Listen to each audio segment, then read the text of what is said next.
Itu termaktub dalam Undang-Undang Nomor 16 Tahun 2011. Gratis apa betul-betul gratis atau ya gratis dalam tanda kutip. Ini.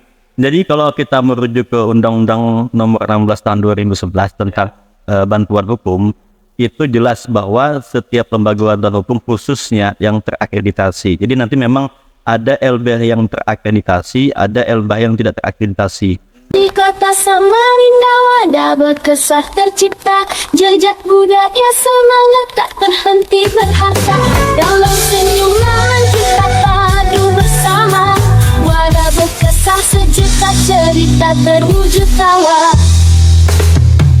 Wadah berkesah Samarinda, oh berkilauan bendera, bersama kita bernyanyi semangat tak pernah padam, terbuka pelukan dalam kebersamaan menyatu. Wadah berkesah hibur hati tanpa batas waktu. Assalamualaikum warahmatullahi wabarakatuh. Kembali di Wadah Berkesah. Kali saya ditemani sahabat saya yang karismatik, kekipai-kipai kalau orang bilang gitu, terlempar karisma kita. Sahabat saya, teman lama saya, Bang Kep Effendi. Selamat datang Bang. Ya, terima kasih Sudah menemani saya malam di Wadah Berkesah. Podcastnya anak-anak Samarinda seberang. Kita anak berkesah-kesah. Berkesah. Bahasa berkesah artinya kan bajar udah itu. Ya, karena kita ini di Samarinda, ya kan. Jadi apa ya, budaya kita ini heterogen. Nah, jadi ini sebetulnya pilihan, salah satu aja pilihan. Karena yang biasa bahasa kita berkesah dan lebih mudah dipahami kan. Nah, dan sebetulnya itu cara aja untuk menarik nonton program berkesah. nah, kejar. Apa isian panjiran Jalannya pada insya Allah kan ada juga isinya. Ya, tapi insya Allah apapun itu pasti ada siap, insya Allah tahu. Beliau ini sahabat saya ini aktif, sebetulnya aktif bermain di meja hijau. Main di meja hijau tapi bukan meja biliar, tapi kalau meja biliar itu pakai stick untuk disodok, ini ada palunya, ketak-ketok biar tukang tapi bukan tukang jual, tip bolak-balik pengadilan. Beliau adalah seorang lawyer muda, itu pasti karismatik lah ya, lawyer muda. Jangan berlebihan, Agak berat sebetulnya. ya. Kalau ada penting gitu lawyer ini kan ya. Tapi namanya kita Wadah Berkesah ya, kita berkesahan Bang, berat nggak sih jadi lawyer? Kalau berbicara berat atau enggak, ya tergantung ya. Itu kan penilaian relatif masing-masing. Ketika saya mengambil jalan sebagai advokat atau lawyer tadi, ya harus hadapin itu seperti itu. Apapun yang terjadi, karena setiap profesi itu pasti ada tantangannya, pasti ada masalah, pasti ada hambatan-hambatan yang dihadapi itu pasti. Bahkan nganggur di rumah pun itu berat juga sebenarnya, tidak ngapa-ngapain tuh. Setiap masalah ada, kebetulan profesi berada masalah. Jadi yang kita urus setiap hari itu masalah apa nih? Juga masalah kita ya. Padahal masalah sendiri kita tahu sudah. Bujur itu. Ya Bang, sekarang kita aktif di LBH ya. Ya, betul. Itu juga di LBH Ansor Samarinda. Betul. Kalau nggak salah ketua ya. Ketua LBH Ansor Samarinda. LBH Ansor itu apa ya? Dia sama nggak sih seperti firma hukum yang ada? Jadi ada perbedaan ya antara LBH dengan firma hukum atau kantor pengacara yang sifatnya profesional bahasanya. Kalau profesional ya harusnya LBH sama yang profit tadi sama-sama profesional, cuma bedanya ketika kita datang ke LBH karena namanya itu lembaga bantuan hukum, artinya di situ dijelaskan bahwa cuma-cuma, arti cuma-cuma itu gratis di situ. Dan itu termaktub dalam Undang-Undang Nomor 16 Tahun 2011. Gratis apa betul-betul gratis atau ya gratis dalam tanda kutip. Ini. Jadi kalau kita merujuk ke Undang-Undang Nomor 16 Tahun 2011 tentang bantuan hukum, itu jelas bahwa setiap lembaga bantuan hukum khususnya yang terakreditasi. Jadi nanti memang ada LBH yang terakreditasi, ada LBH yang tidak terakreditasi. Nah kebetulan untuk di wilayah Kalimantan Timur ini seingat saya ada 19. Ya, ada 19 LBH yang terakreditasi. Kalau yang tidak terakreditasi banyak, bisa sampai 30 sampai 40 LBH. Nah, untuk di Samarinda itu kalau tidak salah sekitar 10 sampai 11 LBH yang terakreditasi seperti Samarinda ini. Artinya ketika berbicara LBH yang terakreditasi dan itu masuk dalam Undang-Undang Nomor 16 Tahun 2011 tadi, maka ketika ada klien atau warga yang tidak mampu datang ke mereka dengan syarat menunjukkan SKTM, surat keterangan tidak mampu yang dikeluarkan oleh kelurahan. Nah, itu maka wajib didampingi gratis, tidak dipungut biaya spesial. Wajib gratis. Bahkan nanti ada sanksinya itu bagi pengacara atau lembaga bantuan hukum yang terakreditasi tadi ketahuan meminta kepada klien. Nah, tapi soal profesional itu karena tadi itu kan ada bahasa sanksi terhadap LBH yang sudah terakreditasi. Sekarang kenapa dia itu dapat sanksi? Karena memang ada anggaran. Jadi dalam hal ini nanti anggaran itu dikelola oleh Kementerian Hukum dan HAM.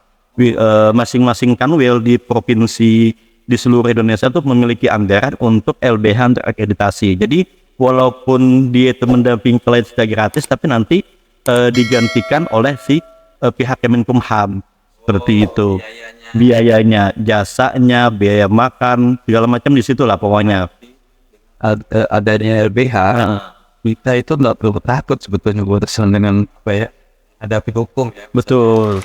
Nah, kita bebas untuk bebas untuk berbuat kriminal atau buat salah. Tapi kan banyak nih ya orang kenapa nggak lapor zalimin misalnya atau korban penganiayaan, kenapa nggak lapor? Image-nya kan menggunakan jasa pengacara itu kan perlu dana yang besar kan ya. Betul. Kencang dana kita, katanya peluang menangnya itu semakin besar juga. Nanti kalau dengan adanya LBH itu siapapun bisa lah datangnya. Ya betul. Jadi salah satu alasan hadirnya Undang-Undang Nomor 16 Tahun 2011 tentang bantuan hukum itu kan untuk menyamaratakan. Jadi bahasanya itu equality before the law. Jadi ada penyamaan rata antara si kaya dan si miskin di hadapan hukum. Ketika orang kaya berhadapan dengan hukum, dia bisa membayar pengacara semahal apapun pengacara, jasanya bisa dia bayar. Kenapa? Karena dia punya uang. Nah, bagaimana orang tidak mampu? Nah, dia menggunakan jasa LBH tadi, lembaga bantuan hukum. Nanti pembiayaannya ditanggung oleh negara. Jadi negara hadir di situ untuk mendampingi si masyarakat tidak mampu tadi yang sedang berperkara. Kita nih, betul. Ini kita pokoknya hasil survei betul. Bola kalau kalau orang itu gratis, hal-hal yang berbau gratis itu katanya itu ya gratis juga anunya nih semangatnya. Jadi gimana misalkan Karela ya seadanya lah ya. Nanti peluang kawannya itu tadi orang kan berperkara bicara uang nih. Betul.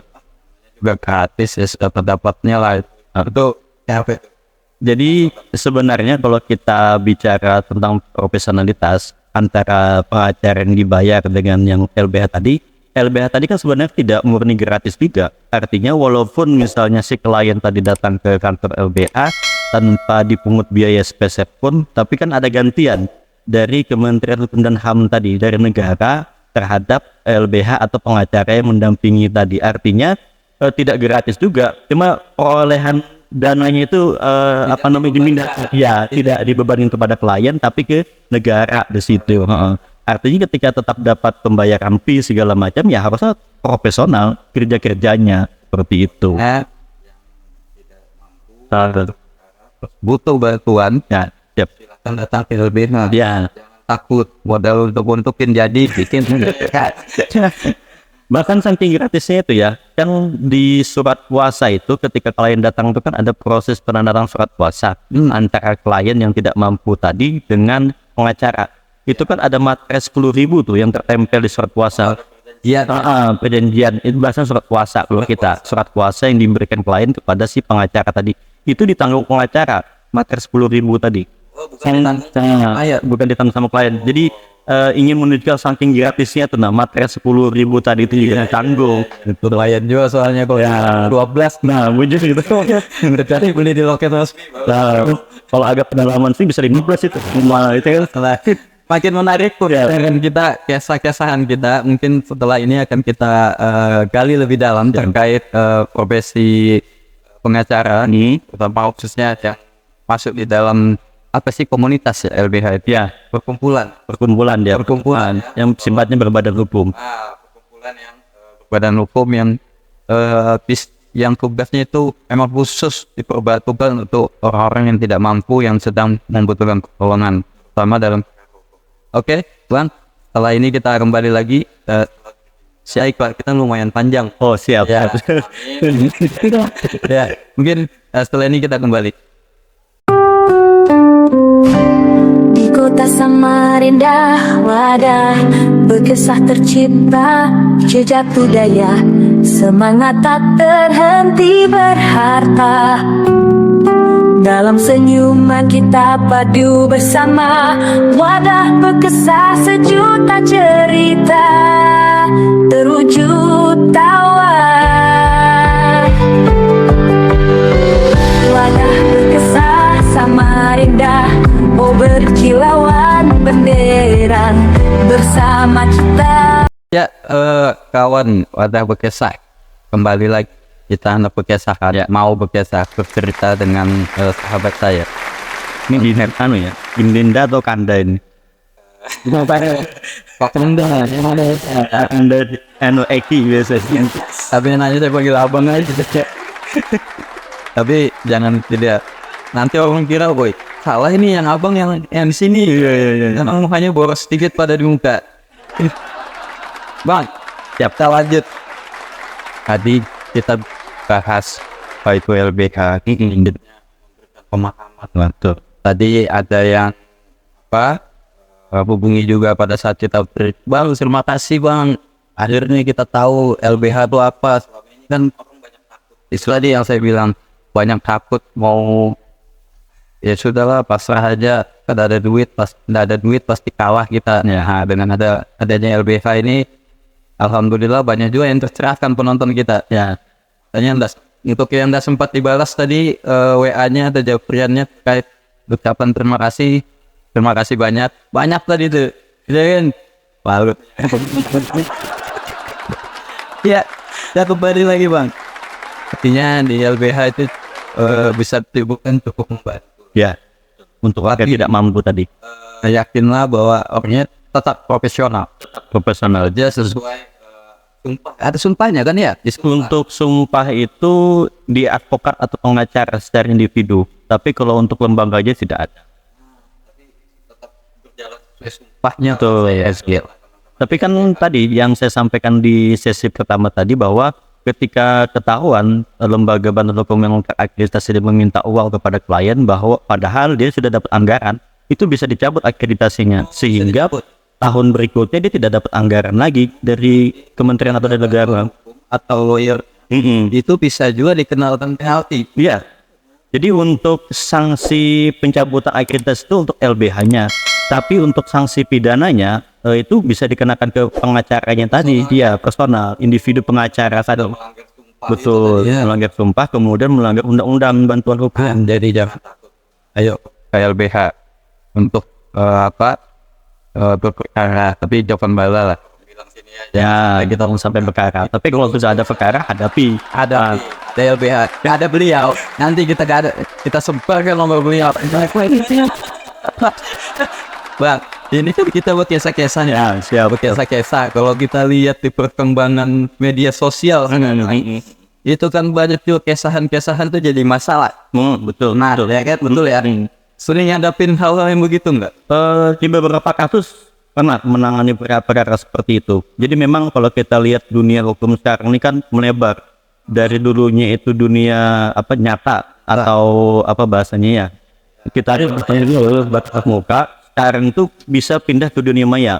Jadi kalau dulu orang ketika ingin melakukan tindak pidana, dia harus keluar rumah dulu, Ya, membunuh segala macam, pokoknya macam-macam lah. Bahkan untuk memaki pun harus keluar rumah ketemu orangnya.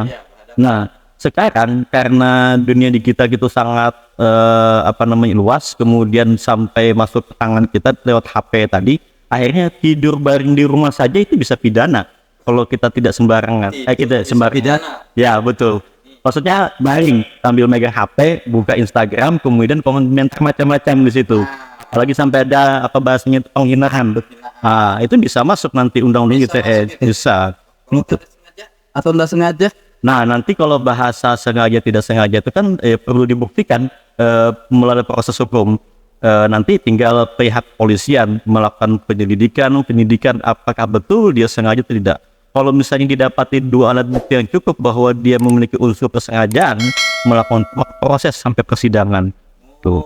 Jadi nanti bahasa sengaja atau tidak sengaja itu penegak hukum yang menentukan.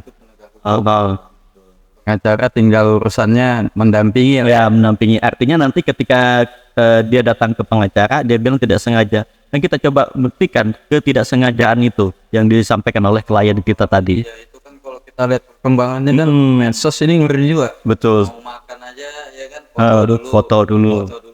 baru disuap. Waktu bisa juga ini nyuap hitungan 1, 2, 3 ya kan. Soalnya itu tendok mata. Ada sekarang itu kan kegiatan sehari-hari dari bangun tidur sampai tidur lagi itu ketahuan semua di media sosial itu kan.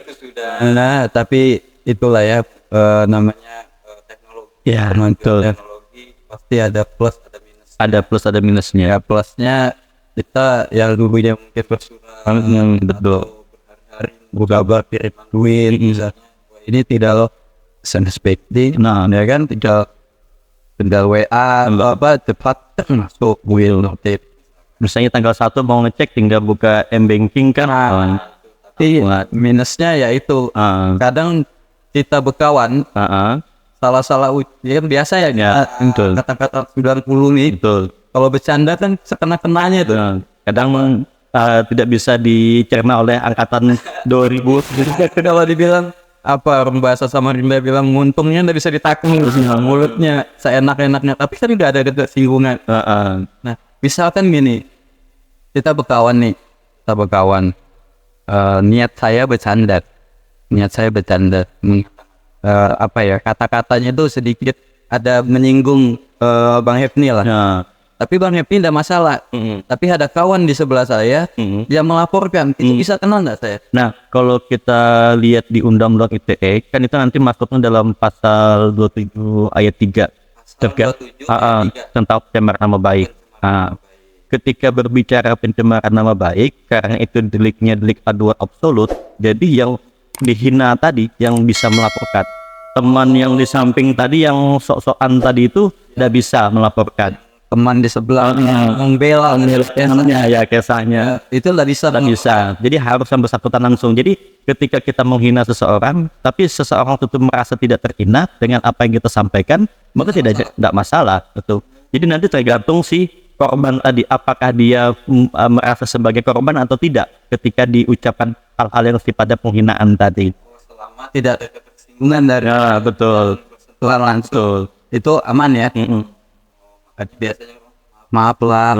Ya, betul. Itu sebagai wanti-wanti di awal Ya, biasanya. maafkan, dan besoknya laporan. Cuma memang nanti kalau kita berbicara, ini khusus Undang-Undang ITE ya, apalagi pasal 27 ayat 3 itu kan sempat viral beberapa tahun terakhir. Kontroversi. Ya, kontroversial. Artinya itu menjadi salah satu pasal karet bahasanya yang multitafsir. Siapapun bisa melaporkan. Tapi setelah itu kan ada kesepakatan ya, 3 lembaga, kejaksaan, kepolisian, dan Menkominfo kalau tidak salah. Mereka menyepakati ada beberapa hal dalam Undang-Undang ITE, khususnya pasal 27, khusus lagi terkait pencemaran nama baik tadi itu, ada penafsiran atau ada pedoman khusus terkait dengan pencemaran nama baik tersebut. Jadi salah satunya tadi tuh, ketika proses terjadinya pencemaran nama baik tersebut, si korban tadi yang wajib melapor. Ketika yang lain melapor karena merasa teman tadi, itu tidak bisa, harus yang bersangkutan. Makanya disebut dengan delik aduan absolut. Ada waktu nggak sih? Maksud saya itu begini. Kita baru capek, kita bekerja. Ada terselip kata-kata saya yang menyakiti. Awalnya kan ada masalah, tapi netizen ya itu kan ngomongnya tuh nih, kalau tuh diginikan seperti ini, kamu tuh diginikan akhirnya karena banyak tekanan kanan kiri. Iya. Udah lewat sebulan misalnya, siapa itu? Sebulan kemudian baru dilaporin karena provokasi tadi. Itu bisa nggak? Masih bisa itu, karena memang bahasa daluarsa itu kan tidak kurang dari 1 bulan, lebih daripada itu daluarsa itu. Jadi kalau ya memang ada batasan tindak pidana itu maupun perdata itu ada daluarsanya. Cuma memang batasan daluarsanya itu tidak 1 bulan tadi tuh. Jadi misalnya dalam 1 bulan itu dia merasa wah ini kalau dibiarkan tambah rame, dukungan netizen tambah kuat ke dia misalnya, akhirnya dia coba melaporkan. Nah, itu bisa. Jadi nanti di beberapa kasus kalau yang kita perhatikan ya, di kasus-kasus yang viral itu proses pelaporan atau proses tindak pidana itu berjalan sebenarnya karena viralnya itu, ya kan? Karena viralnya itu, bukan karena ketika terjadi misalnya ini masuk delik sebenarnya pencemaran nama baik. Cuma waktu itu ya si korban mungkin santai saja, tapi karena ada dukungan dari pihak keluarga, tetangga, bahkan sampai followersnya misalnya laporkan, akhirnya karena itu kan kadang memang di beberapa kasus saya juga ketemu misalnya sama pihak penyidik segala macam, mereka juga antisipasi hal-hal seperti itu, karena ketika itu sifatnya viral, mereka juga harus bercepat, jangan sampai nanti itu menjadi bola liar kemana-mana. Kan ada beberapa kasus tuh yang harusnya itu hanya berbicara tindak pidana penganiayaan misalnya, tapi sampai ke pajak bapaknya, harta kekayaan bapaknya, nah yang kayak gitu-gitulah. Kok ini headphone yang berat terkenal juga nggak sanggup untuk diskusi ya buat film dulu. Siap, boleh. Ini Zam-Zam. Oh siap. Zam-Zam mana katanya? Kayaknya ada mereknya. Ya, bahan apa ya? Ada yang sudah mereknya ya kan? Kalau dari itu tuh kita sudah tahu sebenarnya. Cuma karena dia belum masuk, Belum. Oh, ada logonya.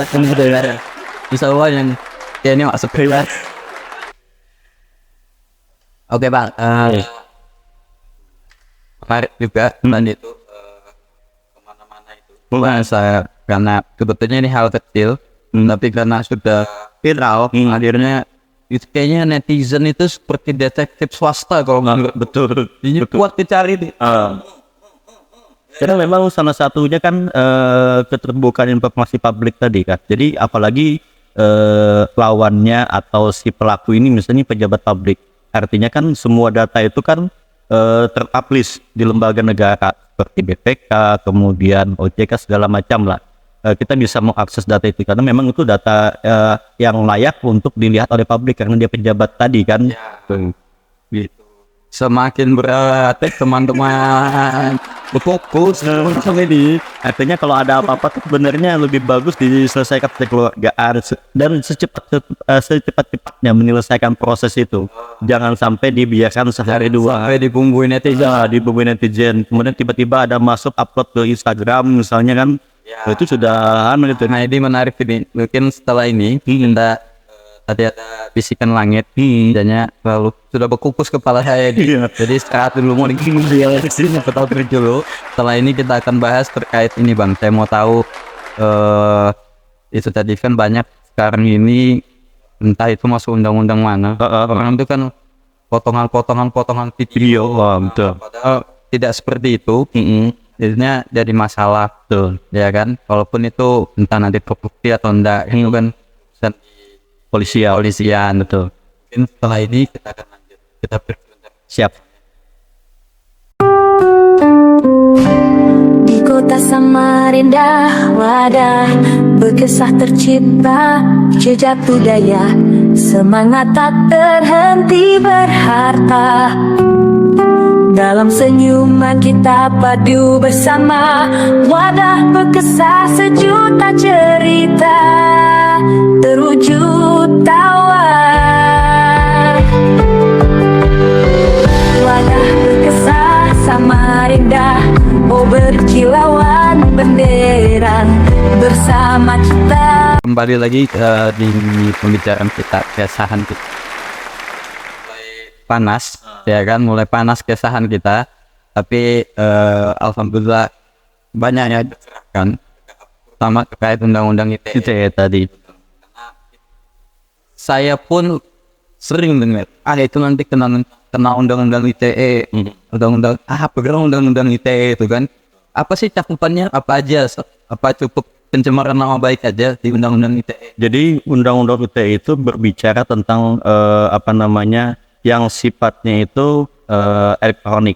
Jadi ya media sosial, pokoknya yang sifatnya elektronik itu nanti masuk cakupan undang-undang ITE. Jadi contoh misalnya tadi kayak pencemaran nama baik. Pencemaran nama baik itu ketika dilakukan di depan umum, kemudian mungkin kayak bikin pamflet segala macam, itu tidak masuk dalam undang-undang ITE. Tapi KUHP pasal 310 itu. Tapi ketika itu didistribusikan melalui media sosial, Facebook, Instagram, Twitter segala macam, sehingga dilihat orang banyak di situ, nah itu masuk undang-undang ITE, pencemaran nama baiknya.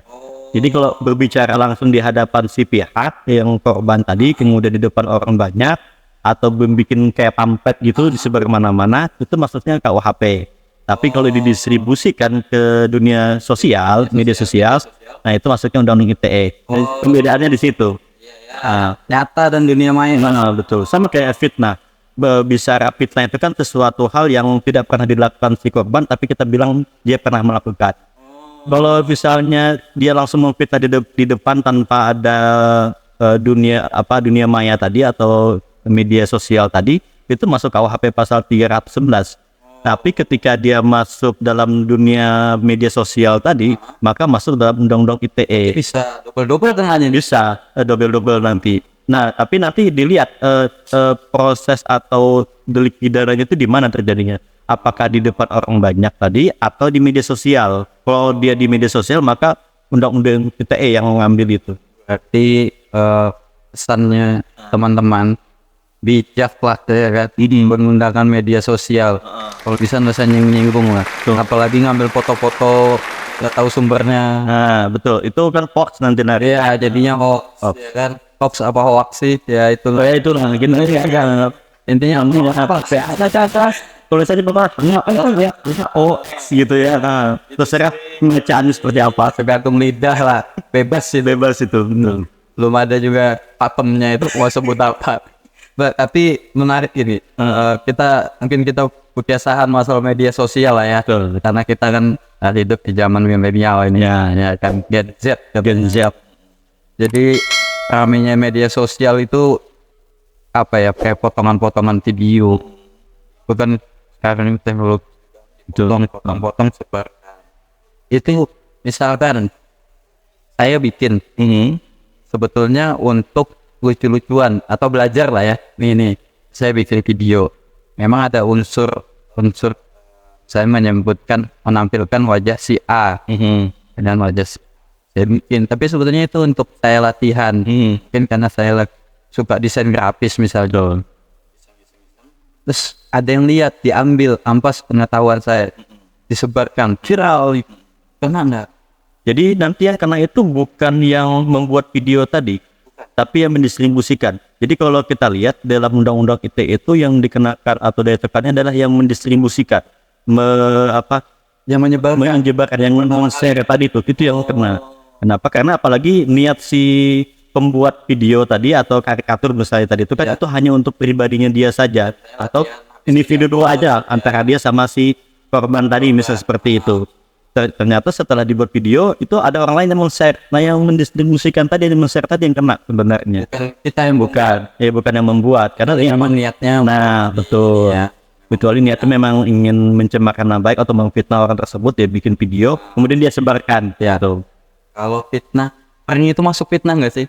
Kadang ada saya tonton tuh sedikit dia nge-prank nih sebetulnya. Belum sempat klarifikasi. Sudah apakah gitu kepotong video tuh. Jadi kita lihat atau kita nonton itu jatuhnya kayak orang ini difitnah. Itu masuk nggak sih? Prank itu? Ya kembali lagi nanti ketika kalau bisa bahasa prank itu kan bahasanya tuh kan kayak membohongin gitu ya, menipu. Tapi dengan tujuan edukasi konten seperti itu. Bisa jadi nanti bisa. di balik prank tadi itu mungkin ada hadiah yang dikasihkan segala macam, itu tidak menjadi masalah. Makanya saya bilang ketika berbicara fitnah, dibohongi segala macam, itu tergantung si korban.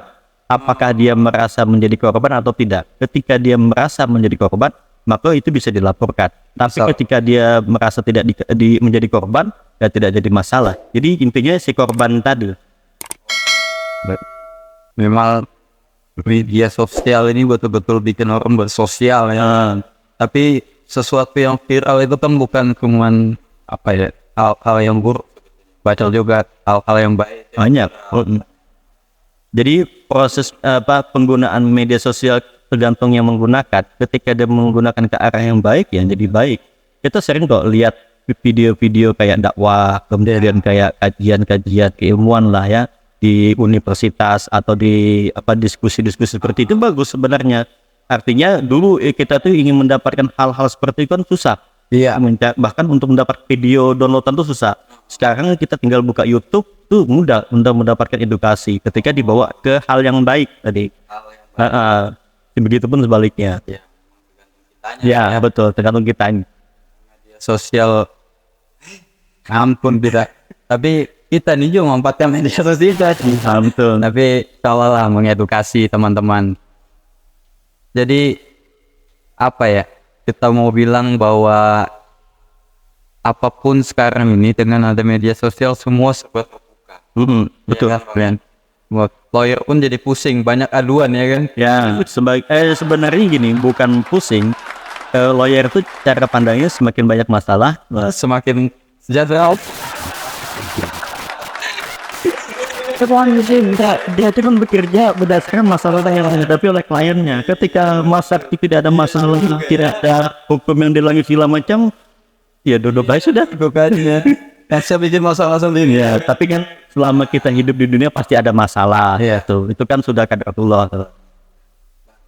Nah, Di luar pada media sosial atau segala macam, saya coba meluruskan lah, biar nggak jadi isu atau tetap tertanam banget. Infonya itu kan begini, gratis. Saya jadi pikuk. Minum dulu lah. Sebentar Pak. ya tiap kembalikan fokus dulu. Kalah hati kita. Image-nya kan kalau kita berperkara itu tadi, teman-teman itu banyak misalkan gini, saya punya, ini seperti kasus saja kita terus ya, kalau dibilang bahwa acara itu eksklusif ya kan ya, acara itu eksklusif. Kembali lagi omongan kita di awal, tuh acara itu butuh uang banyak. Siapa yang membayar, itulah yang dibela gitu kan. Pernah dengar mungkin ya, pernah nggak sih? Ini kita jujur-jujuran ya. Betul. Pernah nggak sih membela seseorang yang sebetulnya dia itu memang salah? Jadi gini, tugas pengacara itu kan membela klien. Membela klien. Kemudian kalau kita bicara dalam kasus pidana misalnya, yang dibela pengacara itu ya pecandu narkoba, pencuri, pembunuh, bahkan mungkin koruptor, bahasa Kriminal lah ya, yang jelas salah nih. itu jelas sudah. Yang artinya ketika penyidik itu menangkap mereka, itu pasti ada alat bukti yang cukup untuk mentersangkakan mereka. Kenapa kok masih dibela? Jadi yang dibela pengacara itu bukan tingkah lakunya atau apa yang dia lakukan, tapi hak-hak dia sebagai warga negara. Dia dia punya hak untuk berbicara, menyampaikan pendapat, bahkan membuktikan bahwa memang dia tidak bersalah. Karena di dalam beberapa kasus ada beberapa tersangka atau terdakwa dihadapkan di pengadilan bebas seperti itu. Tidak jarang seperti itu. Artinya dalam proses penegakan hukum di Indonesia, tidak semua orang yang duduk di meja hijau di pengadilan itu bersalah, terpidana. Makanya kan ada asas praduga tak bersalah itu. Jadi dia dinyatakan bersalah ketika ada putusan hakim yang berkekuatan tetap gitu. Misalkan nih, si A ini betul memang mengakui ya kan. Kalau TV itu kan biasanya bilang itu pengacaranya datang ditanya, kamu melakukan betul nggak? Ayat kan. untuk daerah prinsip. Ya. Itu mungkin Bang Efni yang tahu pola-pola itulah. Saya cuma nonton di TV aja. Itu pernah nggak sih ngadapin ini si A ini betul-betul bersalah, pernah bela nggak apa? Kita di Bebas. nah kalau bebasnya itu yang susah. Ini gini, jebakannya posisinya itu dia sudah bersalah, kemudian pihak polisi, jaksa itu sudah punya alat bukti yang cukup minimal 2 untuk membawa dia ke meja hijau ke pengadilan. Kita agak susah untuk membebaskan dia. Artinya tugas pengacara di situ bukan membebaskan lagi, meringankan hukumannya. Karena ya setiap manusia itu kan seburuk-buruk maksudnya pasti ada nilai baiknya di situ. Makanya nanti biasanya hakim dalam proses putusan itu dia akan mempertimbangkan hal yang meringankan. Misalnya mungkin dalam proses persidangan dia kooperatif, dia terbuka ke Pak Hakim. Ya saya mengakui salah, kemudian ini. Bahkan dia mungkin bisa jadi menyampaikan bahwa ada informasi baru. Si A itu juga sebagai pelaku di situ. Itu kan mempermudah proses penegakan hukum. Itu nggak waktu bersalah, tapi tetaplah haknya dia Ya. sebagai warga negara harus didampingi. Mendampingi. Makanya posisinya si kami ini sebagai pengacara bukan membela tingkah laku atau apa yang dia lakukan, tapi hak-haknya dia Sebagai warga negara. memang harus mendapatkan pembelaan. Betul. Nah kemudian tadi yang kedua ada pertanyaan tadi, membela yang bayar. Nah jadi dalam Undang-Undang Advokat nomor 18 tahun 2003 dan Kode Etik, memang kami sebagai lawyer atau pengacara itu kan tidak dibiayai oleh negara, bukan kayak jaksa itu PNS, polisi itu PNS, hakim itu PNS, sedangkan kami ini posisinya swasta. Kami makan dari jasa fee yang dibayarkan oleh klien tadi. Makanya wajar kalau bisanya kami membela klien kami. Kenapa? Karena dia memang membayar kami seperti itu. Pernah nggak bertentangan? Ini sebelum kita closing. Ya. Secara oke lah, ini profesi dan Betul. tuntutan profesi itu memang karena ada yang membayar, kita harus ini namanya jasa ya. Betul. Jasa. Pernah nggak sih sebetulnya ini yang kita dampingi, apa bahas dampingi ya, bahasanya klien yang dampingi ini sebetulnya bertentangan sekali dengan hati. Pernah ngalami nggak Bang? Nah, jadi dalam kode etik advokat tidak boleh menolak tidak boleh menolak perkara apapun. Ya. Kecuali itu bukan bidangnya. Yang kedua bertentangan dengan hati nuraninya dia. Nah, Tapi pembuktian itu susah. jadi saya hampir semua perkara yang sudah pernah saya dampingin.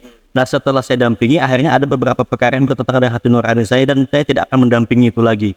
Tipikor itu pernah saya dampingin, akhirnya saya tidak pernah lagi mengambil kasus tipikor karena bertentangan dengan hati nurani. Dan juga perkara itu. Kemudian yang kedua asusila. Asusila juga saya pernah dampingi, tapi setelah itu saya merasa ini bertentangan dengan hati nurani saya. Setelah itu saya tidak akan mendampinginya lagi perkara asusila. Yang ketiga narkoba. Tapi narkoba ini nanti saya pilih untuk pengedar dan bandar saya tidak pernah mendampingi. Tapi kalau untuk korban, penyalahgunaan narkotika masih saya dampingi sampai hari ini. Ya, betul. Artinya pemakai lah ya, masih bisa saya dampingi. Lah buat teman-teman lawyer, terutama yang naung di bawah naungan LBH, salah satunya LBH Ansor dan diketuai sama Bang Hefni, yakinlah mereka bekerja secara profesional sama cukup membawa SKTM surat keterangan tidak mampu dari kelurahan. Nah cukup ke kelurahan, kalau warga situ warga lain ya bosnya sana mungkin kita udah masuk sebetulnya seru kesahan kita mungkin kita lihat nanti. Siapa tahu kita bisa berjumpa lagi. Waktu kita undang kembali. Satu deh, pesan atau closing statement lah, atau pesan-pesan untuk penonton kita terkait penggunaan media sosial atau undang-undang ITE atau apa yang kita kisahkan tadi lah. Baik, mungkin satu pesan saya khususnya tentang media sosial tadi lah. Bijaklah dalam menggunakan media sosial. Kenapa? Karena ketika kita tidak bijak dalam menggunakan media sosial, maka ada undang-undang yang siap menjerat terhadap yang tidak bijak tadi. Ya. Mantap. Terima kasih Bang. Siap. Satu. Ini satu terus Bapak. Satu. Kami ini kan sedang berproses juga di Wadah Bekesa. Siap. Ya, kalau tiba-tiba kami Bang dampingi kami bawa jalan. Ya. Terima kasih. Semakin seru pembicaraan, cuman apalah daya, ya kan, jodoh tiada. Lagu. Akhirnya kita akhiri. Jangan lupa teman-teman tetap dukung kami dengan subscribe, like, and share. Dan video jangan dipotong-potong. Karena yakinlah ini acara biasa yang akan tetap biasa. Yakinlah tidak ada isinya, tapi ada manfaatnya. Ya. Saya akhiri teman-teman, sampai jumpa di episode selanjutnya. Assalamualaikum warahmatullahi wabarakatuh. Waalaikumsalam warahmatullahi wabarakatuh. Di kota Samarinda wadah berkesah tercipta, jejak budaya semangat tak terhenti berharta. Dalam senyuman kita padu bersama, wadah berkesah sejuta cerita